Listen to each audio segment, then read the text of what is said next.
എന്തുകൊണ്ടാണ് ലോട്ടറി വിന്നേഴ്സിൽ പലരും കുറച്ച് വർഷങ്ങൾക്ക് ശേഷം വീണ്ടും ദരിദ്രരാകുന്നത്? കാരണം അവർക്ക് പണം കയ്യിൽ കിട്ടി, പക്ഷേ വെൽത്ത് ക്രിയേറ്റ് ചെയ്യാനായിട്ടുള്ള ഒരു സിസ്റ്റം ലഭിച്ചിട്ടില്ല.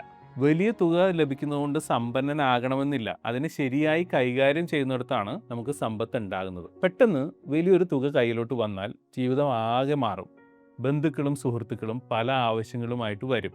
നോ പറയാൻ പലർക്കും ബുദ്ധിമുട്ടാകും. അപ്പം ശരിയായിട്ടുള്ളൊരു ഫൈനാൻഷ്യൽ അഡ്വൈസറിനെ തിരഞ്ഞെടുക്കാതെ സ്വയം തീരുമാനങ്ങൾ എടുക്കാനായിട്ട് ശ്രമിക്കുകയും ചെയ്യും. അവസാനം കയ്യിൽ നിന്ന് പണം മെല്ലെ മെല്ലെ ഇല്ലാതാകും.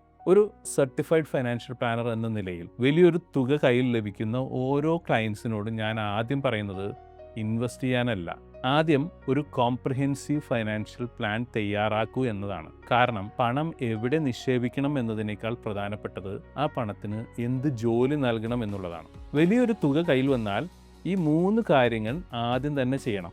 ഒന്നാമത്, സ്റ്റേ സൈലൻറ്റ്, മിണ്ടരുത്, ഉടൻ തീരുമാനങ്ങൾ എടുക്കുകയും വരുത്.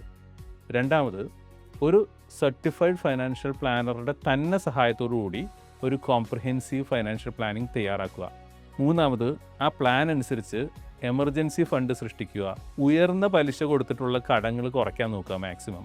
ഫൈനാൻഷ്യൽ ഗോൾസിനും നെറ്റ്വർക്ക് ബിൽഡിങ്ങിനും വേണ്ടി പണം ക്രമമായിട്ട് അലോക്കേറ്റ് ചെയ്യുക. അപ്പോൾ ഓർക്കേണ്ടത് ഇതാണ്, പണം കിട്ടിയതുകൊണ്ട് ആരും സമ്പന്നനൊന്നും ആകുന്നില്ല. ശരിയായ തീരുമാനങ്ങളാണ് നമ്മളെ വെൽത്ത് ക്രിയേഷന് വേണ്ടി സഹായിക്കുന്നത്. നിങ്ങൾക്ക് പെട്ടെന്നൊരു വലിയ തുക ലഭിച്ചിട്ടുണ്ടോ, അല്ലെങ്കിൽ ലഭിക്കാൻ പോവുകയാണോ? അത് ജീവിതകാലത്തേക്ക് വേണ്ടുന്ന ഒരു സമ്പത്താക്കി മാറ്റാനായിട്ട് ഇന്ന് തന്നെ നിങ്ങളൊരു കൺസൾട്ടേഷൻ ബുക്ക് ചെയ്യുക.